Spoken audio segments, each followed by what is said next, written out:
Позвонишь мне, если пациенты закончатся. Все. Спасибо. Давай. До свидания.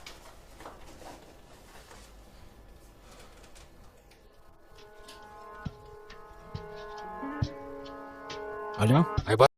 Из-за блокировки платформы полная серия доступна по ссылке в первом комментарии. Priorité numéro un. Mais juste au moment où je pensais que tout espoir était perdu, une lumière faible est apparue dans le lointain. Nous avons trébuché vers elle à moitié aveugle et à moitié gelé, jusqu'à ce que nous atteignions enfin la petite cabane aperçue auparavant.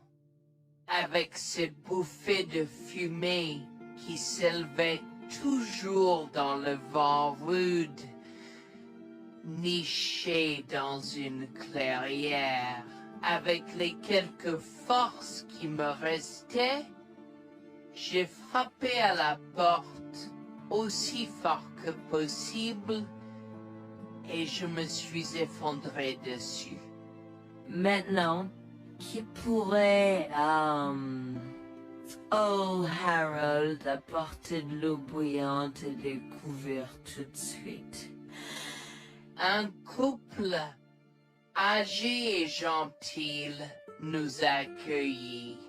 Ils étaient si aimables de nous permettre d'enlever nos vêtements gelés, de nous baigner dans l'eau qu'ils ont tirée pour nous et de nous asseoir près du feu avec une nouvelle paire de vêtements et leur offrant une soupe chaude et des couvertures pour nous envelopper. Nous nous sommes blottis ensemble dans la chaleur. Mes sentiments de colère et de frustration ont commencé à bouillir. Comment ont-ils pu faire ça? J'espère qu'ils viennent dehors. Il y a plus de gens dehors? Nous devons aller les chercher. Non, ne te dérange pas, c'est ma belle-mère et mon mari inutiles. Ils nous ont laissé là pour geler. Tu dis un mensonge. Pourquoi ferais-tu une chose aussi horrible? Je savais que Becky était toujours comme ça, mais Lucia, pas moyen qu'il nous ferait ça. Attends une seconde. Becky, ce nom me dit quelque chose. Est-ce la dame avec une fine silhouette, les lèvres pincées et sérieuses tout le temps? Porte-t-elle des lunettes pourpres et une taupe sur l'aide sa lèvre spéa? La même. Comment la connaissez-vous? Elle a l'habitude de parcourir ces régions, mais c'est bizarre de faire une telle chose pendant cette période où les tempêtes de neige sont abondantes. En fait, je ne l'ai jamais vue dans ces parages pendant cette période de l'année. Maintenant, chérie, s'il te plaît, dis-nous comment tu la connais. Je suis sa belle-fille. Nous sommes venus de Floride parce qu'elle n'avait jamais vu son petit-fils Freddy depuis sa naissance. Je voulais vraiment qu'ils se lient d'amitié et se connaissent, mais Anne semblait désintéressée, même après que nous soyons venus de si loin. Freddy était blotti contre moi, endormi dans mes bras, avec un sourire sur son visage. Dieu merci, il allait bien. Dieu merci, il était en sécurité. Comment son petit corps a survécu tout cela? Encore un mystère pour moi. Mais plus je le regardais, plus je devenais frustré par son père, inutile, et sa grand-mère. Elle est magnifique. Cela nous fait pleurer de savoir que cela se produit. Vous voyez, nous n'avons pas d'enfants. Nous ne pouvions pas en avoir. Alors nous avons décidé de venir vivre sur les montagnes. C'est la vie que nous avons toujours voulu, mais nous ne pouvons pas combler les lacunes dans nos cœurs. Donc, entendre que quelqu'un qui a la chance d'avoir un tel petit enfant a choisi d'être négligent est quelque chose que nous ne pouvons pas pardonner. Tu sais, j'ai toujours eu un drôle de pressentiment à propos de Becky, je te l'ai dit, Harold. Cette femme n'est pas normale dans sa tête. J'ai crié après eux leur disant d'attendre pour nous, mais ils ont juste continué à aller de l'avant. Ils m'entendaient, mais ils choisissaient de ne pas m'écouter. Pourquoi aurait-il fait ça? Parfois, nous ne savons pas pourquoi les gens font les mauvaises choses qu'ils font. Tout ce que nous pouvons faire, c'est faire de notre mieux. Nous avons continué à converser le reste de la soirée, et aussi en colère que je fusse. Avec le stade où je me fais cheveux merger parce que je savais que Lucien et moi étions exécutés.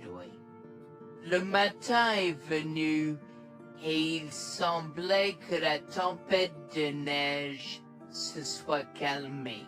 J'ai cherché sur divers sites web pour trouver des rapports météorologiques indiquant que c'était maintenant sûr de se déplacer dans la ville.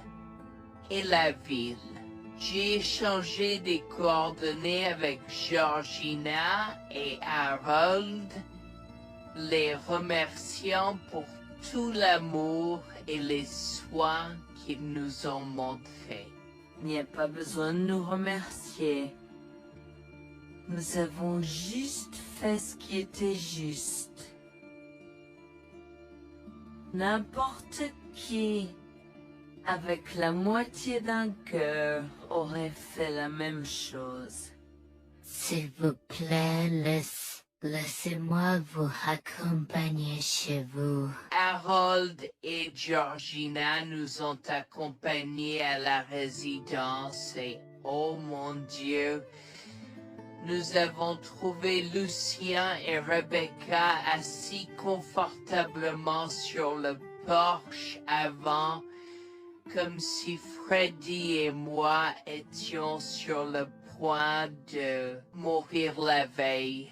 Je suis sorti de la voiture et j'ai commencé à perdre les pédales. Qu'est-ce qui ne va pas chez vous, les gens? Comment pouvez-vous nous laisser là? Tu nous ralentissais et nous voulions voir la cascade gelée. Est-ce que tu plaisantes? Freddy aurait pu mourir la nuit dernière. Tu t'en fous, vous, Lucien? Pour être juste, tu aurais pu simplement rester à la maison si tu n'étais vraiment pas prêt pour cette aventure. Je jure devant Dieu, à ce moment-là, ma vision est devenue rouge. J'étais prêt à attaquer, à donner des coups de pied, à crier et à hurler pour que le monde entier entende à quel point ces gens étaient horribles. Non seulement ils nous ont laissés là, mais ils semblaient ne pas se soucier de ce qu'ils avaient fait. C'était presque comme s'ils essayaient de nous tuer. Avant que je ne puisse lancer une série d'actions et de mots qui ne pourraient pas être repris, Harold m'a retenu, me disant de me calmer, car Freddy était toujours dans la voiture avec Georgina. En assistant à toute cette scène, il m'a fallu un moment pour me calmer. Mais même si j'avais calmé, j'étais toujours agressif et argumentatif. Vous nous avez laissés là. Nous aurions pu mourir, Lucien. Tu t'en fous de ça? Tu t'en fous que ta mère ait essayé de nous tuer? Ne sois pas dramatique, Noémie. Elle n'essayait pas de faire ça. Regarde, la raison pour laquelle nous ne sommes pas revenus te chercher est parce que nous savions que tu trouverais de l'aide et un abri. Je veux dire, tu as toi-même indiqué cette cabane, n'est-ce pas? Il semble que tu aies obtenu l'aide dont tu avais besoin. Pas grâce à toi ou à ta mère. Je n'arrive pas à croire ce que j'entends en ce moment. Assez, tout le monde. Ne me donne pas mal à la tête. Comment peux-tu être si froid et sans cœur envers ta femme? J'ai la moitié d'une idée de venir te frapper. Essaie, vieil homme. Je te mets au défi. Écoute, Noémie. Je suis désolée que tu n'aies pas pu gérer un peu le mauvais temps, mais je jure qu'il n'y avait aucune mauvaise intention de ma part. Écoute, Noémie, je suis désolée que tu n'aies pas pu gérer un peu le mauvais temps, mais je jure qu'il n'y avait aucune mauvaise intention de ma part. Oh oui. Pourquoi diable irais-tu faire de la randonnée à cette période de l'année? Nous ne te voyons jamais pendant cette période, alors quoi maintenant? Pourquoi maintenant quand tu as un enfant qui ne voulait que se connecter avec toi? Quelqu'un pourrait argumenter que ce niveau de négligence grossière était intentionnel, Becky. Tu es une personne malade et pathétique.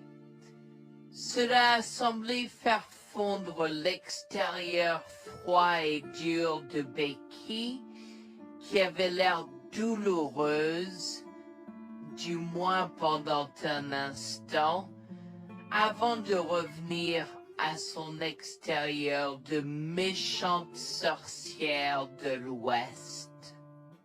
Je ne sais pas ce que tu essaies d'insinuer, Mais si tu cherches une bataille, je peux t'assurer que tu la perdras. Tu oublies que je suis une femme riche. J'ai accès au meilleur. Voyons comment ton petit argument va se passer en cours, vieil homme. Vous balade avec votre malade joueuse sourire. Je souhaite que vous restiez une fille. Tu sais quoi, Noémie? Je m'en fiche maintenant. Je n'ai plus besoin de faire semblant devant toi. Et tout le monde. Alors, laisse-moi te dire les choses clairement pour que tout le monde puisse entendre. Je m'en fiche de toi et de ce bébé. Honnêtement, je souhaite que vous soyez tous les deux morts hier. Au moins, vous auriez arrêté de me déranger avec vos tentatives pour rencontrer ce bébé. Est-ce que je parais en avoir quelque chose à faire? J'ai fait mon geste vers elle comme si mon corps avait une volonté propre. Je me suis approché d'elle et l'ai giflée. J'ai continué à la gifler et à donner des coups de pied aussi fort que possible jusqu'à ce que Jack et Harold me déchirent. Tu m'insultes. Comment osais-je? Comment osez-vous vous asseoir là et défendre cette sorcière? Elle l'avait mérité. Toi, je vais te poursuivre en justice. Comment oses-tu me mettre les mains dessus? Elle ne voulait évidemment pas cela. Regardez, il semble que les tensions soient élevées en ce moment. Pourquoi ne pas tous prendre une grande respiration? Entrons et réglons cela. Vous êtes un homme faible et pathétique, et j'espère que vous passerez le reste de votre vie à expier ce que vous avez fait à votre fils. Avant que Jack ne puisse répondre, je lui ai craché au visage avant de rentrer à l'intérieur, de prendre Freddy et ses affaires, et de monter dans la voiture avec Georgina et Freddy. Maman, j'ai peur. Que se passe? Tu crois que tu combattu grand-mère? Chérie, je suis vraiment désolée que tu aies dû voir ça. Les choses sont beaucoup plus compliquées ici et je ne veux pas te mentir. Mais je crains que tu ne sois un peu trop jeune pour comprendre. Mais pour l'instant, je suis désolée de devoir te dire que pour l'instant, il semble que grand-mère et papa ne veulent pas de nous ici. Nous ne pouvons pas être ici parce que papa et grand-mère ne sont pas très gentils et je ne veux pas que tu sois autour de personnes qui ne sont pas gentilles. Mais Georgina et Harold sont gentils, n'est-ce pas? Oui, j'aime Georgina et Harold. Harold et Georgina peuvent-ils être mes grands-parents? Oh mon Dieu, mon petit enfant, tu me fais pleurer. Bien sûr, je